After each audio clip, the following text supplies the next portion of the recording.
লাভ করেছে। আলহামদুলিল্লাহ।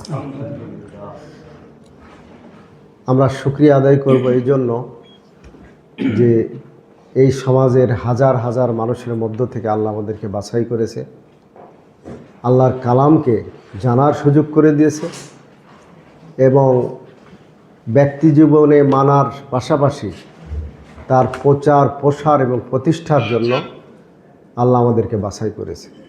আমরা আল্লাহর শুকরিয়া আদায় করি, আবারও বলি আলহামদুলিল্লাহ। দরুদ পড়ি আমাদের নেতার প্রতি, যে নেতা আমাদের অনুসরণীয় অনুকরণীয়, যে নেতার পথ ধরে ইহকালীন শান্তি এবং পরকালীন মুক্তি নিহিত, যে নেতা তৎকালীন আরব ভূমিতে বেদুইন অসভ্য বর্বর হিংস্র একটি জাতিকে মারামারি কাটাকাটি হানাহানি যুদ্ধ বিগ্রহের হাত থেকে মুক্ত করে দিন কায়েমের মাধ্যমে আল্লাহর ঐশী কেতাব কালামে হাকিমের মাধ্যমে একটি সোনালী সভ্য অধ্যায় এবং একটি সভ্য জাতিতে সেই হিংস্র জাতিগুলোকে রূপান্তর করার সুযোগ পেয়েছিলেন।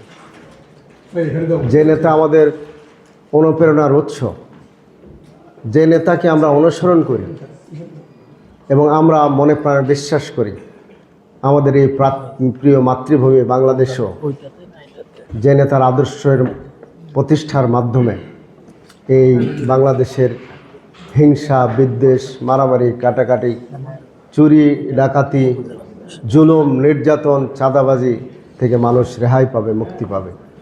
আমরা আমাদের সেই নেতা এবং রাসূলের প্রতি ভক্তি করে দরুদ পাঠ করি, বলি সাল্লাল্লাহু আলাইহি ওয়াসাল্লাম। আমি এর আগেও অনেকবার কথা বলেছি, তো আমি মনে করি বক্তাদের সামনে বক্তৃতা করা একটা ধৃষ্টতা, এই ধৃষ্টতার সাহস আমার নেই। আমি আপনাদের এই সোহবত লাভ করার জন্য আপনাদের দোয়া আপনাদের সহযোগিতা পাব আমার আন্দোলন সংগ্রাম সাংগঠনিক জীবনে, এই আশায় আপনাদের মাঝে ছুটে আসছে। কি আপনারা দোয়া করবেন তো আমার জন্য? আমি যে সংগঠন পরিচালনা করি তার জন্য দোয়া করবেন না? আপনাদের সহযোগিতা পাওয়া যাবে তো ইনশাল্লাহ। আমি বিশ্বাস করি এটা ইতিহাস। আপনাদের অনেক নেতৃবৃন্দ আমন্ত্রিত মেহমানগুলো আছে, তারা ওনাদের সুচিন্তিত মতামত পরামর্শ পেশ করবে। যুগে যুগে কালে কালে সকল আন্দোলন সংগ্রামে আলেমদের ভূমিকা ছিল, কিন্তু আমরা কপাল পোড়া আন্দোলনে ভূমিকা রাখি, কিন্তু আন্দোলনের ফসল কখনো ঘরে তুলতে পারে নাই আলেমেরা। তো এইবারে আপনারা খুশি না বাজার জানি না, শুধু আলেম না, আর আমাদের এই সমাজের লোকেরা, এর আগে আমি আলোচনা করেছি, আলেম হিসাবে জান দেওয়া লোক, আমার বাড়ি মান্দার লোকেরা জানে, মাওলানা জমির উদ্দিন জবরদস্ত আলেম, সেই সময় দেওবন্দ লখনৌ ওই এলাকা থেকে পড়ে আসছে। এরপরে মাওলানা আরেকটা ছিল জমির উদ্দিনের পাশে আরেকটাকে, কিন্তু উনি কখনো কোনো জায়গায় জুমা মসজিদের খুতবাও দিতেন না, বা ওইভাবে মুখ চলতো না, কোনো জায়গায় বক্তা হিসেবে যেত না। খুব বেশি হলে মানুষ সম্মান করে একটা মাহফিলের সভাপতি করে একবারে পুতুলের মতো বসে রাখত। তবে উনি বাড়িতে বসে বসে যে লোকগুলোকে প্রস্তুত করেছেন, এটাও বিরাট কাজ। আমাদের মাওলানা মোস্তফা আলী ভাই ছিলেন, এই যে পান্নাগা এই কী বলে পান্নল্লাবাদ মণ্ডলপাড়া যে লোকটা মারা গেল, মাওলানা লোকমান হাকিম, সবাই মাওলানা বলতো। আমি কামেল পাস, তাফসিরে পড়েছি, ফেকাই পড়েছি, আমি কেতাবপত্র পড়ার যোগ্যতা রাখি না, বাংলা মিডিয়াম পড়ে এই জায়গায় আসছি। ওই বেচারি কিছুই পাস ছিল না, যেভাবে ঘাড়ে করে বুখারী শরীফ নিয়ে যায় মেলায় আরবি ইবারত পড়ে আরবি অর্থ করত, তারপর তার উর্দু, তারপরে বাংলায় বর্ণনা করত, এর আমার মাথা চলতো না। কোথায় শিক্ষা? উস্তাদকে বলে মাওলানা জহির উদ্দিন পাজর ভাঙ্গা চক সিদ্ধেশ্বরী। তো এই কাজটা উনি বাড়িতে বসে থেকে করতেন। কোনো ক্লাস ছিল না, কোনো হলরুম ছিল না, কোনো শ্রেণীকক্ষ নামে ভাগযোগ ছিল না। ওনার কাছেই যায় ওই যে আমাদের এলাকায় আছে কায়দা, সিবারা, তারপরে আস্তে আস্তে নহমের পাঞ্জাগঞ্জ বা হেদায়েতের নহ, হেদায়েতের তালবিন, বিভিন্ন নামে বিভিন্ন এই শব্দগুলো সে সময় ফার্সিতে, আরবিতে, পরবর্তীতে আসলো উর্দুতে, এরপরে এখন তো আর কিছুই নাই বাংলা।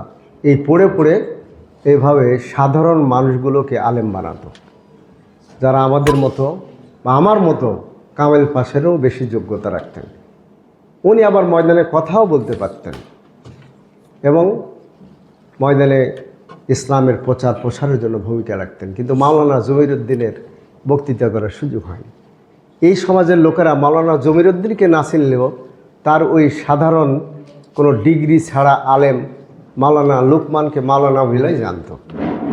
আমি বিশ্বাস করি আমাদের এই সমাজের কোনো জবরদস্ত আলেম থাকলেও, মানুষ তাকে না চিনলেও, আমাদের হয়তো এখানকার একজন জেনারেল শিক্ষিত লোক এই যে মাওলানা সাদিকুল হিসাবে চিনে, ভালো ওয়াজ করে, ময়দানে কথা বলে। তো যারা কথা বলে, যারা মানুষের মাঝে কোরআনের প্রচার প্রসারের জন্য কাজ করে, তাদেরকে মানুষ আলেম হিসেবে জানে। আলহামদুলিল্লাহ, এইবার আলেমদের একটি নতুন দিগন্তের সূচনা শুরু হয়েছে, যে মানুষ যাদেরকে আলেম বলে জানে, এবং আলহামদুলিল্লাহ প্রকৃতপক্ষে যারা আলেম, বাংলাদেশে এরকম শ্রেষ্ঠ আলেমদের আমাদের প্রতিনিধি আজকে বাংলাদেশ জাতীয় সংসদে, সংসদের মতোই বসছে। এটাও একটা সংসদ আলহামদুলিল্লাহ। এই ঘরে আমি প্রথম প্রোগ্রাম করছি, যে বিশ্ববিদ্যালয়ের একটা প্রোগ্রাম। তো তখন আপনারা যখন নিয়েছেন শুনেই বললাম যে যাক, ভালো জায়গায় একটা প্রোগ্রাম নিয়েছে। তো আলহামদুলিল্লাহ এখন ওয়াইজিনদের, আলেমদের, মুফাসসিরদের, বক্তাদের ঘৃণা করার, তুচ্ছ তাচ্ছিল্য করার আর কি কোনো সুযোগ আছে? যদিও আমাদের বিরোধিতা করার লোকের অভাব নাই, কিন্তু তারপরও আজকে ডিসিএসপি মাওলানা নুরুল আমিনকে স্যালুট দিতে বাধ্য, হ্যাঁ, কুষ্টিয়ায় আমির হামজাকে স্যালুট দিতে বাধ্য, স্যার স্যার বলে পিছনে দৌড়াতে বাধ্য। আলহামদুলিল্লাহ, আমরা ওনাদের জন্য দোয়া করি যাতে ওনারা আমাদের মহান জাতীয় সংসদে একটা উল্লেখযোগ্য ভূমিকা পালন করে আগামী দিনে বাংলাদেশের সকল আলেমদের মুখকে উজ্জ্বল করার সুযোগ ওনারা পায়। সম্মানিত ভাইরা, আমি সংক্ষিপ্ত যে কথা আপনাদের কাছে বলতে চাই, আমি আগেই বলেছি যে আমার সেই ধৃষ্টতা বা সাহস নেই যে আপনাদের সামনে কোনো কথা বলবো। শুধু আমি আপনাদেরকে নিয়ে একটা দাবি বা একটা কি বলেন পর্যালোচনার মতো, আমরা যে কালেমে হাকিমে এই আয়াত আমরা জানি এবং মানি, আকিমুস সালাত, এই জন্য আমরা 5 ওয়াক্ত নামাজ পড়ি। আলহামদুলিল্লাহ, নামাজ পড়ার জন্য নামাজের আরকান আহকাম জানা জরুরি না জরুরি না? নামাজের পূর্বে ওযু করা দরকার না দরকার নাই? নামাজ পড়তে হলে নামাজের আরকান আহকাম জানতে হবে, নামাজের পূর্ব প্রস্তুতি নিতে হবে, ওযু গোসলের ফরজ সহ সেটাকে পালন করে নামাজ আদায় করতে হবে। কিন্তু কালামে হাকিমের এই আয়াতটাও আমাদের কাছে আছে, আমরা এটা প্রচারও করি, প্রসারও করি। আল আকিমুদ্দিন, দিন কায়েমের কিছু ফর্মুলা জানা লাগবে না লাগবে না? দিন কায়েমের পূর্বে কিছু প্রস্তুতির প্রয়োজন আছে না না? সবাই বুঝি মুখ খুলল না ইসমাইল ভাই, আর বক্তা, আমরা বক্তা নাই কিন্তু মানুষের কাছ থেকে রিপ্লাই নেই ভাই, আমরাও নেই। আজকে এইটা আমার 4 নম্বর প্রোগ্রাম, সকাল থেকেই শুরু হয়। হ্যাঁ, 3টা প্রোগ্রামে কথা বলে আসলাম, বড় বড় প্রোগ্রাম। আপনারা তো এখানে কয়েকজন আছেন। একটা আমাদের রুকন প্রার্থীদের টিএস চলতেছে, আর একটা আমাদের বোনদের টিএস চলতেছে, আর একটাই নওগাঁ পৌরসভা সদরের বড় প্রোগ্রাম আমাদের মাওলানা সাহেবরা ছিলেন, দেখে আসছেন না হল রুমে? 2টা প্রোগ্রাম দেখে আসছে। আরও একটা অপেক্ষা করছে, এখান থেকে যাব রানীনগর, সেখান থেকে বিকেলে আর একটা প্রোগ্রাম যেতে হবে মালদা। তা আপনাদের রিপ্লাই যদি পেতাম খুব ভালো হতো। মানে দিন কায়েম সুন্নত, নামাজ কায়েম করা সুন্নত, নামাজ কায়েম ফরজ, নামাজের আহকাম জানলাম শিখলাম, নামাজের জন্য পূর্ণ প্রস্তুতি নিলাম, নামাজের জন্য অজু করে মসজিদে প্রবেশ করলাম। আজকে দিন কায়েমও সেই ফরজ ছিল। সেই দিন কায়েমের পূর্ব প্রস্তুতি আমাদের কতটুকু কাজ, দিন কায়েমের কেমনে কিভাবে কি কাজ করতে হয়, বাংলাদেশের এই প্রেক্ষাপটে দিন কায়েমের রাস্তা কোনটা, এটা জানা কি আমাদের জন্য সুন্নত নফল? এইটা আমাদের এখন জানতে হবে, বুঝতে হবে। এইটা সময়ের দাবি, এক্ষুনি এই দাবি। আল্লাহ আমাদের বাংলাদেশে এখন অন্তত একটা প্রেক্ষাপট দিয়েছে। এই প্রেক্ষাপটে যদি আমরা কেউ অবহেলা করি, অবজ্ঞা করি, অযত্ন করে আমরা নিজেকে দূরে সরিয়ে রাখি, তাহলে আমরা সৌভাগ্যবান নয়, আমরা কপাল পোড়া। মতপার্থক্য থাকতে পারে কোনো না কোনোভাবে, কিন্তু কোরআনের তো এই জন্যই দাবি ছিল, ওয়াতাসিমু বিহাবলিল্লাহি জামিআন ওয়ালা তাফাররাকু। আজকে ছোটোখাটো বিষয়, শরীয়তের ভীষণ মাসলা মসায়েল আর বান্দার তামলের পুরাতন একটা ফতোয়া, আজকে আলহামদুলিল্লাহ ওই গ্রুপেরই আমাদের ভাইরা তা খণ্ডন করে দিচ্ছে।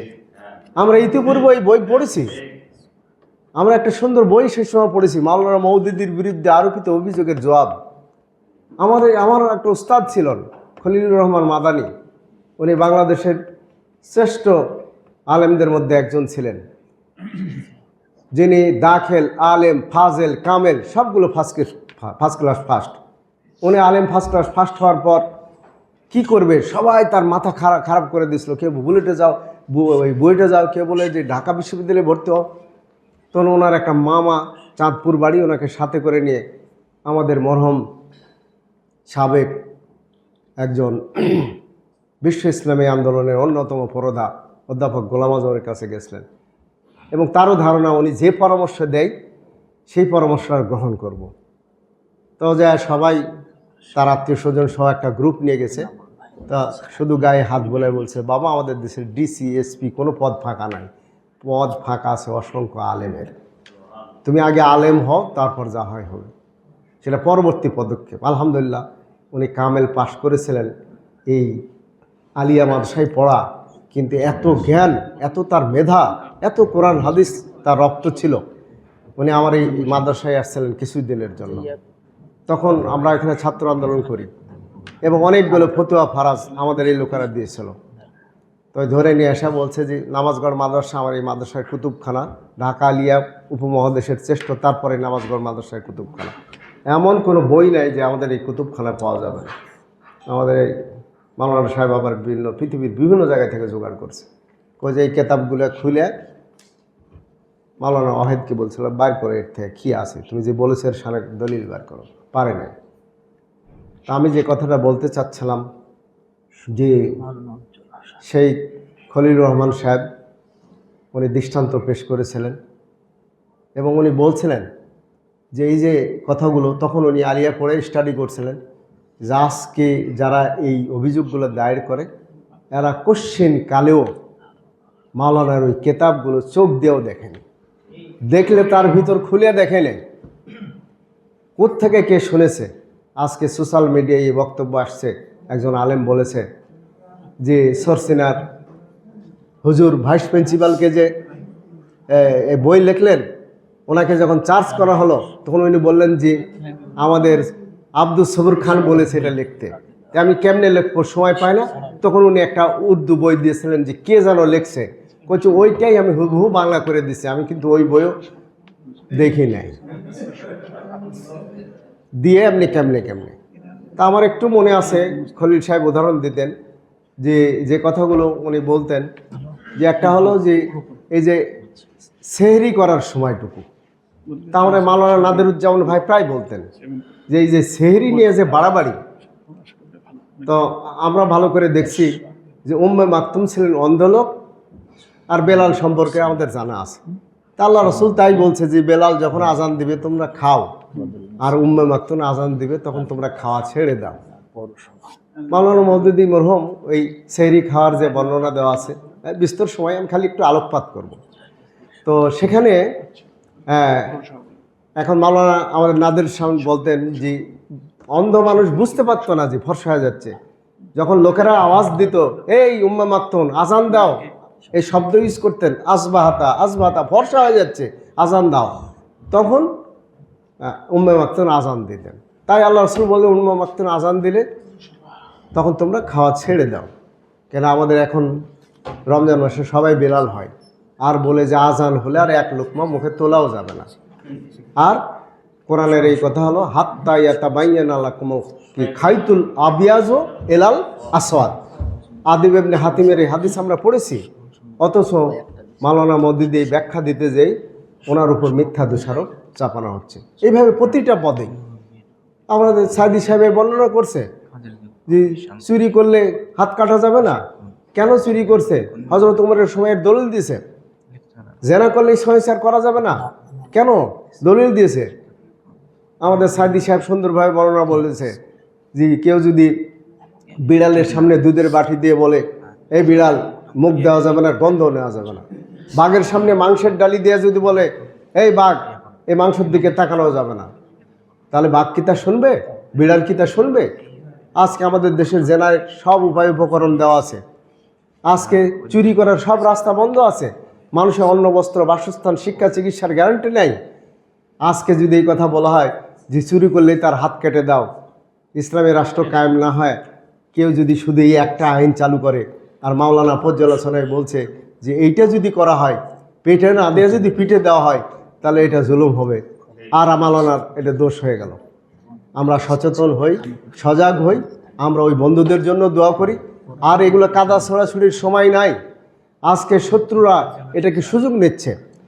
আমরা এই নওগাঁ জেলায় যে ভাইরা এখানে সমবেত হয়েছেন, আমরা এই কাদা ছোড়াছুটির সাথে থাকবো না, আমরা থাকবো সত্যনিষ্ঠ বস্তুনিষ্ঠ তথ্যের ভিত্তিতে সিরাতুল মুস্তাকিমের পথে। আমরা দল মত পথ পরিহার করে একামতের দিনের কাজে আমরা নিজেকে নিয়োজিত করব। আমরা সবাই ঐক্যবদ্ধভাবে কোরআনকে আঁকড়ে ধরব। আজকে অনেক জায়গায় আবার সহি হাদিস বলে বাড়াবাড়ি করা হচ্ছে। কোনোটাই আমি মনে করি আমাদের জন্য এটা হচ্ছে না, আমাদের বন্ধুদের আমরা খোরাকে পরিণত হচ্ছি। আজকে যত ফতোয়া ইসলামী আন্দোলন সময় নেতাকর্মীদের সামনে, মানে মনে হচ্ছে আজকে যারা বাতিল মতবাদ কায়েমের জন্য কাজ করে, আজকে যারা একামতের দিনের বিরোধিতায় যারা তাদের সর্বশক্তি নিয়োগ করে, আজকে কমিউনিজম বাস্তবায়নের জন্য যারা কাজ করে, ধর্মনিরপেক্ষ বাস্তবায়নের জন্য যারা কাজ করেছে, বিগত 17 বছরে যারা ফ্যাসিস্ট ছিল, তাদের ব্যাপারে একটি ফতোয়া তাদের আসে না। যত ফতোয়া আজকে আমাদের, আমরা তো এখন পীর নয়, পীর দাবিও করি না, আমরা ভুলের মধ্যে এই কথাও কখনো বলি না। এবং আমরা আজকে মানুষকে জামাত ইসলামের গঠনতন্ত্র কতবার সংশোধন হয়েছে, এবার আর একটা সংশোধনী আসছে। গত মজলিসে শুরায় আমরা পরামর্শ দিয়েছি, সেখানে আলেম ওলামা সহ ইসলামী স্কলারও থাকেন, রাজনৈতিক নেতৃবৃন্দও থাকেন, সবাই মিলে আলোচনা করে একটা ছোট্ট কমিটি এটা পর্যালোচনা করেছে। এরপরে সুরা পাশ করে নাই, একটা বিষয় এখনও ঝুলে আছে, আগামী দিনে আর এক সুরা এটা পেশ হবে। আমির জামাটা স্থগিত রাখলো যে ঐক্যমত না হলে আমরা পাশ করব না। তাহলে এইভাবে আমরা সিদ্ধান্ত করি পরামর্শের ভিত্তিতে। আমাদের ভুল হলে আমার বিশ্বাস রাব্বুল আলামিন আমাদেরকে ক্ষমা করে দিবেন। কিন্তু যারা এরকমভাবে বলা যায় যে অন্ধভাবে বিরোধিতার খাতিরে ইসলামী আন্দোলনের বিরোধিতা করে, যাই না বুঝা যারা বিরোধিতা করে, আল্লাহ ভালো জানে এদেরকে আল্লাহ কি করবে। তো আজকে আমি এই বিক্ষিপ্ত কিছু কথাবার্তা বললাম যে আসেন মাজলিসের এই নওগাঁ নতুন কমিটি আজকে ঘোষিত হবে। এই কমিটির নেতৃত্বে আমরা কোনো দল, কোনো পথ, কোনো মত না দেখে আলেমদেরকে আমরা ঐক্যবদ্ধ রাখব, আমরা সবাই ঐক্যবদ্ধ থাকব। আমি এর আগেও ঘোষণা দিয়েছিলাম যে মাজলিসের কমিটি গঠন হয়। আমি ইসলামী ব্যাংক কমিউনিটি হাসপাতালের এখন একটা দায়িত্বে আছি, কয়দিন থাকবো জানি না। তো বললাম যে আমাদের এই আলেমদের মাঝে, ইমামদের মাঝে এই দীর্ঘদিন চলে যায়, আপনাদের কাছে কোনো মেসেজ আসে না যে আলেমদের মধ্যে একজন অসহায়, একটা কেউ দুর্ঘটনা কবলিত, কেউ পরিবার ক্ষতিগ্রস্ত, হ্যাঁ, তার পাশে আমরা দাঁড়াবো। এটা কি আমাদের প্রয়োজন নয়? তাহলে আমরা খালি এই যে বলি লোকজনকে নামাজের সোয়াব, রোজার সোয়াব, হজের সোয়াব, জাকাতের সোয়াব, সুবহানাল্লাহ আলহামদুলিল্লাহর সোয়াব, এই বর্ণনা বয়ান ব্যাপক আকারে হয়, কিন্তু আজকে অসহায়, বিধবা, এতিম, দরিদ্র, সমস্যাগ্রস্ত মানুষের পাশে দাঁড়ালেন এই সোয়াব, এই সোয়াবের বর্ণনা আমাদের মাঝে নাই। এটা মনে হয় চালু করা উচিত। আবার আমি আমাদের একজন মাওলানাকে প্রায় খুঁজি, তা এখানে সামিল করতে পারে না লোকেরা। আমি এখানে আসলে স্মরণ করি আমাদের রিয়াজুল হক কাশিমিকে। তো এইরকম লোককে আপনারা সামিল করবেন, ওনারা থাকলে ভালো লাগতো, ওনাদের পরামর্শ থাকতো। আমি ওনাকে একদিন বলেছিলাম যে একটা মসজিদে খুতবা দিতে, পরে আমি সংশোধনে দিছি যে আপনার খুতবা এত ভালো লাগলো, মানুষকে এত উদ্বুদ্ধ করলো যে মানুষ ওই মসজিদ থেকে যাই সিদ্ধান্ত নেবে যে কোরআন শিখতে হবে। খায়রুকুম মান তাআল্লামাল কোরআন ওয়া আল্লামাহু। কোরআন না শিখে উপায় নাই, আমার ছেলেকে শিখাতে হবে, আমার নাতিকে শিখাতে হবে। তা আমি এখন নহাটা মোড়ে ধরে বলছি যে আপনি ওখানে দুইটা পাঠ ছিল, খায়রুকুম মান তাআল্লামাল কোরআন ওয়া আল্লামাহু। কোরআন শিখার ব্যাপারে যত উদ্বুদ্ধ করলেন, শিখানোর দায়িত্ব আপনার কাঁধে রেখে দিলেন। বাংলাদেশের জনসংখ্যা কত? এই নওগাঁ জেলার জনসংখ্যা কত? এই নওগাঁ জেলায় আলেম আমরা কতজন? কোরআন ভালো করে জানি কয়জন আছি? এই বিস্তর জনগোষ্ঠীর কাছে কোরআন শিখাবে কে? আপনি উদ্বুদ্ধ করে এই কথাটা বলতে পারতেন যে দুটো কাজে আমাদের করতে হবে। আপনারা এরাদা করেন, নিয়ত করেন যে মৃত্যুর আগেও হলো কোরআন সহি করে শিখব, আর অন্তত একজনকে যেন কোরআন শিখাতে পারি। তাই এই আলোচনা হয় না। তেমনি আলোচনা আমাদের এলাকায় আছে, আলেম ওলামা আলোচনা করে যে সাদকায়ে জারিয়া, সাদকায়ে জারিয়া, সাদকায়ে জারিয়া দিয়ে বলে যে অসুরের ধান নিতে এসেছি, মাদ্রাসার জন্য দেন, মসজিদের আদায় করতে যায়। পাপের জারিয়া আছে, এই বর্ণনা আমাদের এই সমাজে নাই। যে আপনি সাদকায়ে জারিয়া তৈরি করলেন, নেক কাজের রাস্তা তৈরি করলেন, আপনার মৃত্যুর পরও কবরে আসতে থাকবেন, কিন্তু আপনি যাত্রা গান শুরু করে দিয়ে গেলেন, একটা ক্লাব বানায় গেলেন, একটা সুদী সমিতি বানায় গেলেন। আপনি মরে যাওয়ার পরে পাপের জারিয়া হবে না? পর্যায়ক্রমে তার আমল নামায় তার কবরে পাপ ফ্যাক্সিলোড হবে না? তো এই আলোচনাটা আমাদের নাই। একটা করি আরেকটা মাইনাস করি। আসুন, আগামী ওয়াজের ময়দানে আমাদের নেতৃবৃন্দ আছে, আমার মনে হয় এইভাবে কিছু বিষয় গাইড করবে, এবং সেই আলোকে আমাদের এই জনগোষ্ঠীকে তৈরি করতে হবে।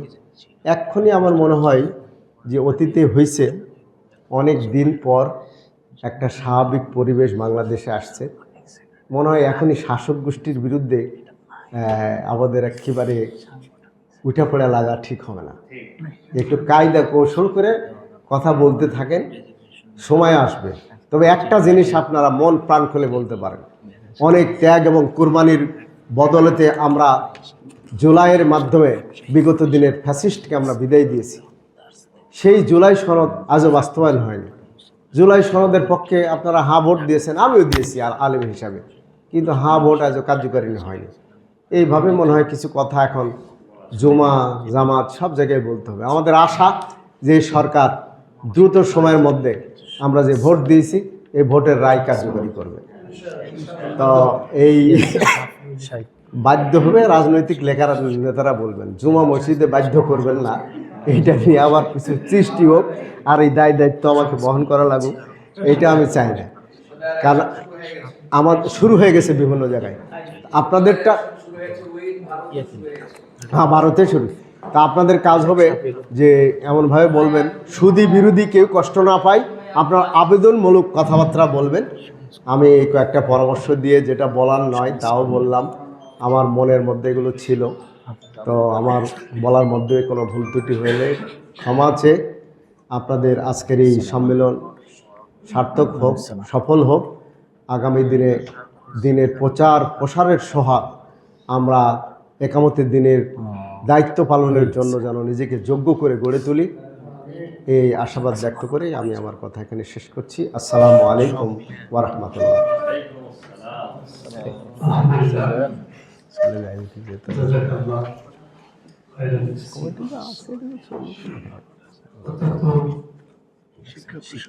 ধন্যবাদ জ্ঞাপন করছি বাংলাদেশ প্রদেশ ফেডারেশনের পক্ষ থেকে আমাদের প্রধান উপদেষ্টা বাংলাদেশ জামাত ইসলামী নওগাঁ সদস্য আমি জননেতা আমরা আমাদের মাটির ময়দানে সকল স্তরে যথাযথভাবে বাস্তবায়নের চেষ্টা করবো আল্লাহ তাআলা কবুল করুন।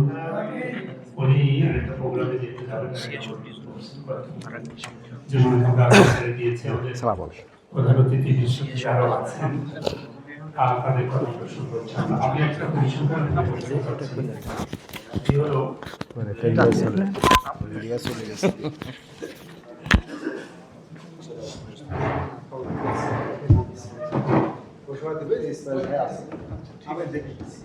আমাদের কমিটি ঘোষণা হবে যেটা আমাদের অনুমোদন আমরা নিয়েছি আমাদের প্রধান অতিথি কমিটি ঘোষণা করবে ইনশাআল্লাহ। আমাদের পরিসংখ্যান দিবেন নওগাঁ পৌরসভা থেকে কজন আসছেন একটু জানাবেন। পৌরসভা থেকে হ্যাঁ পৌরসভা থেকে একটু জানাবেন ভাই তাড়াতাড়ি ইয়াল্লাহ এতক্ষণ এই আবু বকর ভাই দাঁড়ান। জানাতে আছেন পৌরসভা সদর জানাবেন না, সদর আলাদা আছে, শুধু পৌরসভা সদর না, সদর আলাদা আছে, গুনতে হবে একটু কোন কয়জন 17 জন।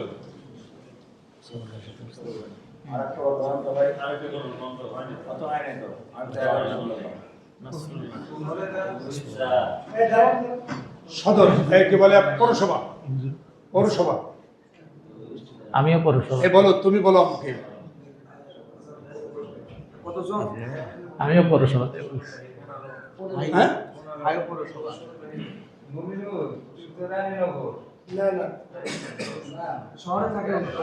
পনেরো জন বসুন ভাই বসুন। নওগাঁ সদর উপজেলা কজন বলো না কেন? আল্লাহ একবার 4 জন তো দেখতে পাচ্ছি যে একজন উনি না ভাই পৌরসভা একদিকে থাকেন 3 জন একদিকে থাকেন। রানীনগর থেকে যারা আসছে রানীনগর 3 জন আত্রাই রানীনগর বসুন আত্রাই দাঁড়ান আত্রাই নুরুল ইসলাম ভাই কোথায় আপনি? আত্রাই 2 জন কই 3 জন হারুন ভাই 2 জন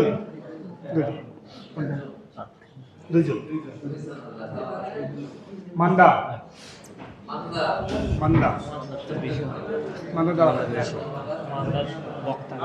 1 2 3 4 5 6 7 8 জন এখন আছে 8 জন আর 10 জন হাসপাতালে গেছে আমাকে জানিয়েছে বসেন মহাদেবপুর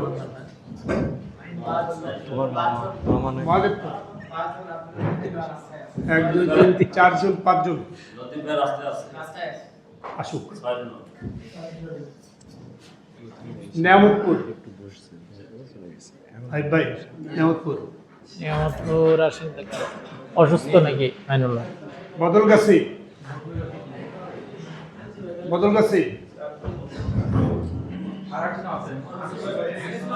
5 জন এখন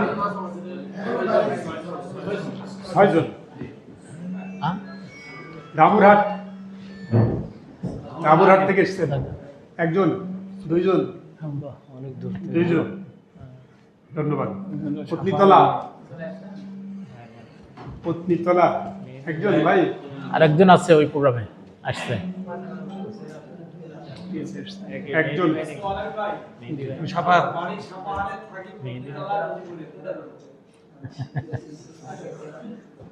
পত্নীতলায় থাকেন আচ্ছা পয়েন্টতলা ধরেন পয়েন্টতলার 2 জন কাউন্ট করেন পত্নীতলা 2 3 জন সাপাহার দাঁড়াবেন চারজন প্রস্রাব মাইনাস প্রস্রাব মাইনাস জি নিয়ামতপুর পোষা মাইনাস নিয়ামতপুরের প্রস্রাব মাইনাস আসেনি মাইনাস অ্যাবসেন্ট কিছু বলবেন জি আইব ভাই চালান সবাই নামাজ পড়বো না আইব ভাই চালান ওনাকে সরান আগে থেকে আশা করি সময় কম জি আলহামদুলিল্লাহ আমার ছাড়া পড়ছে ভাই না ছাড়া পড়ে না আমরা আর দুইজন লেখছি দুজন লেখছে জি আলহামদুলিল্লাহ আমাদের সময় অত্যন্ত কম আমরা তাড়াতাড়ি শেষ করবো ইনশাআল্লাহ এ পর্যায়ে বিশেষ আলোচকের বক্তব্য নিয়ে আসছেন বগুড়া মহানগরীর সম্মানিত সংগ্রামী সভাপতি হযরত মাওলানা আব্দুস সালাম যুক্তিবাদী বক্তব্য নিয়ে আসছেন আব্দুস সালাম যুক্তিবাদী ফালিয়াতুল্লাহ মুশকুরা।